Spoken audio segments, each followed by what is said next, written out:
अस्सलाम वालेकुम नाजरीन इस एपिसोड के आगाज़ में ये नहीं शेर दिखाया जाता है जहाँ पर मलन खातून बेंगे खातून से कहती है इस सब के पीछे फ्रीक का हाथ है और हम बहुत जल्द ही उसे पकड़ लेंगे। आयशा खातून कहती है ऐसा करने के लिए हमें सबसे पहले उसे एनागोल से बाहर लाने की ज़रूरत है। ये सुनकर अलचचक अपनी वालदा से कहती है अम्मा क्या आप कुछ नहीं कर सकती? हम ओलूफ का सर तो काट नहीं सकते लेकिन फ्रीक को जाल में फंसा सकते हैं।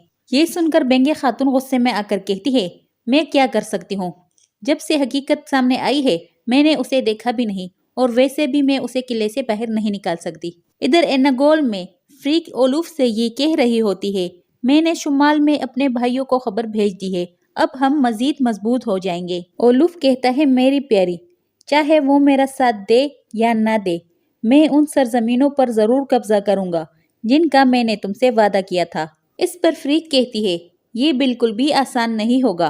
ओलूफ कहता है जबकि ईसा के चुने हुए सिपाही मेरे साथ है तो कोई भी हमारा मुकाबला नहीं कर सकता। फ्रीक कहती है मुझे डर है इनमें से कोई भी ओदीन के जंगजुओं की तरह नहीं है और इसका अंदाजा तुम्हें मैदान जंग में हो जाएगा। इस पर ओलूफ कहता है इस बात का अंदाजा तुम्हें तब होगा जब तुम दिल से दीन ईसाईयत को कबूल कर लोगी।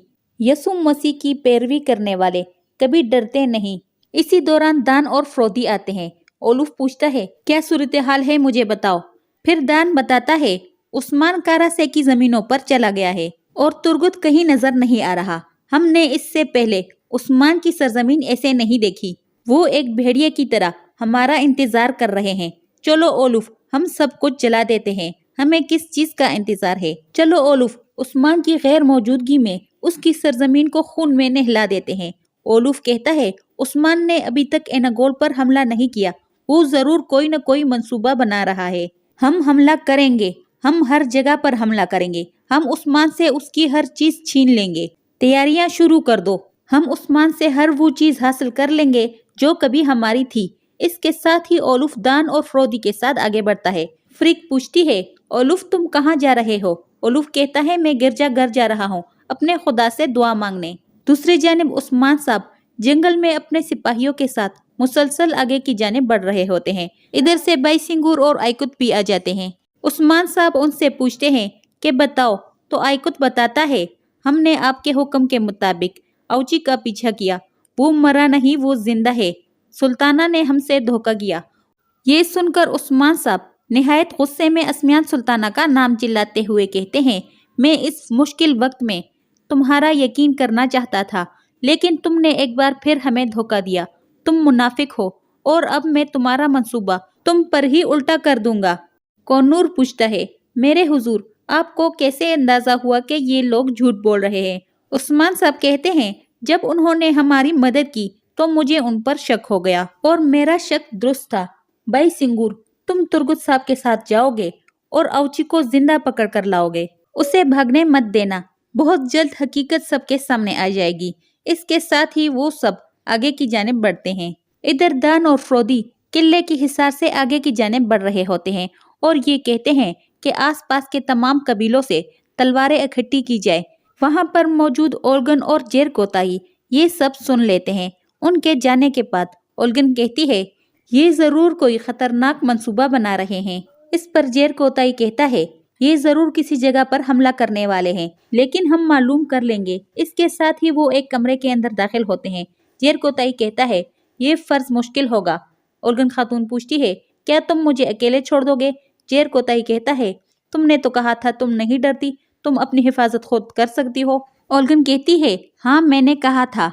इस पर जेर कोताई कहता है हाँ तुम एक बहादुर आदमी की बेटी हो, अब तुम गिरजा घर जाओगी और वहां पर मालूम करोगी कि ओलूफ कहां पर हमला करने वाला है, लेकिन होशियार रहना और मैं तलवारों को तबाह कर दूंगा। इसके साथ ही वो दोनों कमरे से बाहर निकल आते हैं। इधर अलाउद्दीन तेजी से ओरहान के कमरे की जानिब बढ़ता है जहां पर मलन खातून और कुमराल अब्दाल ओरहान के पास मौजूद होते हैं। बाला खातून भी अलाउद्दीन के पीछे वहां पर आ जाती है। अलाउद्दीन तलवार उठाकर कहता है अगर मेरा भाई दोबारा अपने पैरों पर खड़ा नहीं हो सकता तो मेरा खून आपके लिए हलाल है मलहुन अम्मा। और इसके साथ ही वो तलवार मलन खातून के हाथ में पकड़ा देता है। मजीद कहता है मुझे मार दे मलहन अम्मा। ये सुनकर मलन खातून उसे गले लगाती है और कहती है میں دوبارہ تمہارے منہ سے ایسی بات نہ سنوں۔ میں آپ کے ساتھ یا پھر آپ کے بھائی کے ساتھ کسی کو برا نہیں کرنے دوں گی۔ اس کے ساتھ بالا آگے بڑھ کر علاؤدین کو پیار کرتی ہے اور کہتی ہے جس کسی نے بھی یہ کیا ہے اسے سزا ضرور ملے گی۔ اور اورحان بستر پر لیٹا ہوا دعا کرتا ہے، یا اللہ ہماری مدد فرما۔ ادھر عثمان صاحب اپنے سپاہیوں کے ساتھ ایک غار میں پہنچ جاتے ہیں اور کہتے ہیں آگ جلاؤ، آج ہم رات یہاں پر گزاریں گے۔ ہم اوچی کا انتظار کریں گے، اس کے آنے کے بعد معلوم ہو جائے گا کہ والدہ سلطانہ کیا چاہتی ہے، اس کے بعد جنگ ہوگی۔ کونور پوچھتا ہے کیا ہم قبیلے خبر بھیج دے کہ وہ تیاریاں شروع کر دے؟ اس پر عثمان صاحب کہتے ہیں نعمان کی آمد کوئی راز نہیں، وہاں پر اورحان سپاہیوں کی قیادت کر رہا ہے، انہوں نے تیاریاں کر لی ہوگی۔ اس کے ساتھ ہی وہ سب آگ کے قریب بیٹھ جاتے ہیں۔ ادھر ملن خاتون اورحان کے قریب روتے ہوئے کہتی ہے عثمان آپ کہاں پر ہے؟ انہوں نے مجھے بہت بھاری دکھ پہنچایا ہے۔ میں نے بچپن میں اپنی والدہ کو کھویا، میں نے اپنے بھائیوں کو کھویا، میں نے اپنے والد کو اپنے ہاتھوں سے دفنایا، مجھے ان سب کے ساتھ آزمایا گیا۔ میرے اللہ، میں یہ سب برداشت کر لوں گی، لیکن اب مجھ میں اتنی ہمت نہیں ہے، لیکن یہ درد بہت بھاری ہے۔ میرے اللہ مجھے میرے جان سے آزما، لیکن مجھے میرے بیٹے کی جان سے نہ آزما۔ تو مایوس لوگوں کی مدد کرتا ہے، تو ہی کریم ہے، تو ہی لطیف ہے، تو ہی میرے بیٹے کو شفا دے۔ میرے اللہ میرے بیٹے کی جان بخش دے، آپ کے سوا کوئی نہیں جو ہماری مدد کر سکے۔ میرے اللہ میری دعائیں قبول فرما، میرے بیٹے کو صحت یاب کر دے، میرے اورحان کو لوٹا دے میرے اللہ، آمین۔ ادھر غار میں سب لوگ سوئے ہوئے ہوتے ہیں اور عثمان صاحب خواب میں ملہن خاتون کی آوازیں سنتے ہیں۔ پھر وہ ایک دم بیٹھ کر کہتے ہیں اورحان، میرے بیٹے اورحان۔ عثمان صاحب پوری طرح سے پسینے میں بھیگے ہوئے ہوتے ہیں تو کونور عثمان صاحب کے پاس آ کر پوچھتا ہے حضور کیا ہوا؟ ادھر اسمیان سلطانہ جلالی اور بائندر کے ساتھ بیٹھی ہوتی ہے۔ بائندر کہتا ہے عثمان صاحب نے تمام سرداران کو قائل کرنے کی کوشش کی، لیکن وہ ناکام رہا۔ جب اسے اپنی امیدوں پر پانی پھرتا نظر آیا تو اسے آپ کے سامنے جھکنا پڑا۔ سلطانہ کہتی ہے اس وقت عثمان ہمارا وفادار ہے، اس کے ذہن میں ہمیشہ کوئی نہ کوئی منصوبہ چلتا ہے، دیکھتے ہیں کہ اس بار وہ کیا کرتا ہے۔ ہمارا مقصد صرف ایک ہے، ہم نعمان اور عثمان دونوں سے جان چھڑانا چاہتے ہیں، ہم ایک تیر سے دو شکار کریں گے۔ بائندر کہتا ہے والدہ سلطانہ، عثمان کے سارے منصوبے آپ کے سامنے ناکام ہو جاتے ہیں۔ سلطانہ کہتی ہے ہم اپنے بنیادی مقصد کو پورا کرنے کے لیے کسی بھی قربانی سے دریغ نہیں کریں گے۔ اس پر بائندر کہتا ہے جیسے آپ کا حکم والدہ سلطانہ، اگر آپ میری زندگی چاہتی ہے تو یہ آپ کی ہے۔ اس پر سلطانہ کہتی ہے اپنی حد میں رہو بائندر، تمہارا وفا کرنا ہی کافی ہے۔ سرداران صبح پہنچ جائیں گے، ان کا بہترین انداز سے استقبال کرنا، ان کا بہتر استقبال کرو تاکہ ہم نعمان کا خون سے استقبال کریں۔ ادھر اینگول کے گرجا گھر میں اولگن خاتون اولوف کے پاس آ جاتی ہے اور کہتی ہے عظیم عیسیٰ آپ کی دعائیں قبول فرمائے کمانڈر اولوف۔ یہ سن کر اولوف کہتا ہے شکریہ راہبہ ایرینی۔ پھر اولگن پوچھتی ہے کیا آپ کے ساتھ وہ جو عورت تھی اس نے عیسائیت قبول کر لی؟ اس پر اولوف نہیں میں سر ہلاتا ہے۔ پھر اولگن کہتی ہے سب سے پہلے آپ کو اپنی گناہوں کا اعتراف کرنا ہوگا۔ جب تک آپ اپنے گناہوں کا اعتراف نہیں کریں گے اور اپنی گناہوں کی توبہ نہیں کریں گے تب تک آپ کی دعائیں قبول نہیں ہوں گی۔ یہ سن کر اولوف کہتا ہے میں نے سوچا کہ یہ سب کیتھولک نے کیا۔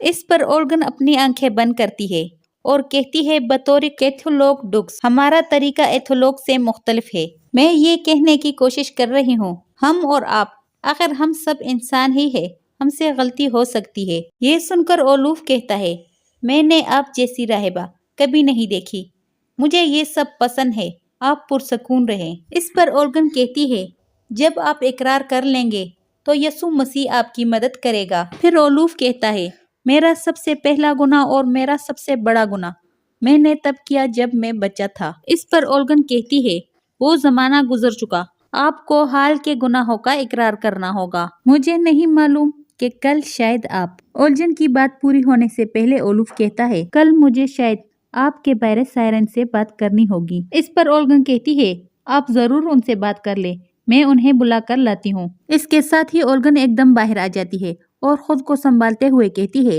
اولگن اس میں ڈرنے کی کیا بات ہے؟ کیا تم مزید 10 منٹ نہیں ٹھہر سکتی تھی؟ اس کے ساتھ ہی اولگن آگے بڑھتی ہے جہاں پر ایک بازنطینی کمانڈر अपने सिपाहियों को समझा रहा होता है कि मैं आपको उन गांवों के नाम बताता हूँ जहां पर कल आपने हमला करना है। गौर से सुनो। ओल्गन भी उनकी सब बातें सुन लेती है। दूसरी जानब येनीशेर का डोल जोर जोर से बजता है और याकूब साहब अपने सिपाहियों के साथ येनीशेर पहुंच जाते हैं। येनीशेर के लोग भरपूर तरीके से उनका इस्तकबाल करते हैं। याकूब साहब कहते हैं, तो ये है येनीशेर। तो आपको लगता है कि हम आपके इस छोटे से शहर के बराबर हैं उस्मान साहब? ये कहते साथ ही सरदार याकूब आगे बढ़ जाता है। सरदार याकूब के बाद सरदार करासे येनीशेर में दाखिल होता है और कहते हैं, आपको लगा कि सोगोत छोटा है इसलिए आपने येनीशेर पर कब्जा कर लिया, लेकिन फिर भी आप हमारी अजमत तक नहीं पहुंच सकते। इसके साथ वो भी आगे बढ़ जाते हैं। उन दोनों के बाद सरदार जानदार येनीशेर में दाखिल होते हैं और कहते हैं, हमारी मदद मांग कर आपने खुद ही हार मान ली। ये अच्छा है कि आप वाला सुल्ताना के साथ खड़े हैं। इसके साथ ही सरदार जानदार भी आगे बढ़ जाते हैं। दूसरी जानिब उस्मान साहब मुसलसल येनीशेर की जानिब बढ़ रहे होते हैं। इधर येनीशेर में सुल्ताना तमाम सरदारान के साथ बैठी होती है। याकूब साहब सरदार जानदार से कहते हैं, मैं समझता था कि आप बहुत समझदार है। इस पर सरदार जानदार कहते हैं, इसका क्या मतलब हुआ याकूब साहब? याकूब साहब कहते हैं, आप खुद से कमज़ोर आदमी के सामने कैसे झुक सकते हैं? क्या आप उस्मान साहब के पीछे खड़े होने जा रहे हैं? फिर सरदार कारासे की जानब देखते हुए कहते हैं, और सरदार कारासे, आप समंदरों के हुक्मरान बनने जा रहे हैं। फिर किस चीज़ ने आपको मजबूर किया कि आप एक चरवाहे के पीछे खड़े होने जा रहे हैं, जिसने अपनी जिंदगी में कभी समंदर को देखा भी नहीं? इस पर सरदार कारासे कहते हैं, हमारी अपनी माकूल वजूहात है। माफ़ कीजिएगा वालदा सुल्ताना, अब आप बताएं, आप वालदा सुल्ताना के पीछे क्यों खड़े हैं? तो याकूब कहता है, सदाकत, रियासत से सदाकत। फिर अगर कोई जंग लड़नी हो तो सल्जूक रियासत उसे लड़वाती है। अगर एक जंगी दस्ते को जमा करने की जरूरत है तो सल्जूक रियासत उसे जमा करती है। अगर वालदा सुल्ताना पीछे हट जाती है तो मेरी मौजूदगी में उस्मान क़यादत करने की हिम्मत कैसे कर सकता है? मैं उस्मान का दुश्मन नहीं, लेकिन फौज किसके पास है, ताकत किसके पास है? आपसे गलती हो गई है, अब खामोश हो। याकूब साहब की बातें सुनकर सरदार जानदार को बहुत ही गुस्सा आता है। इसी जगह पर इस एपिसोड की एंड कर देते हैं। आप लोगों से गुजारिश है, हमारे चैनल को सब्सक्राइब करें और वीडियो को लाइक करें। शुक्रिया।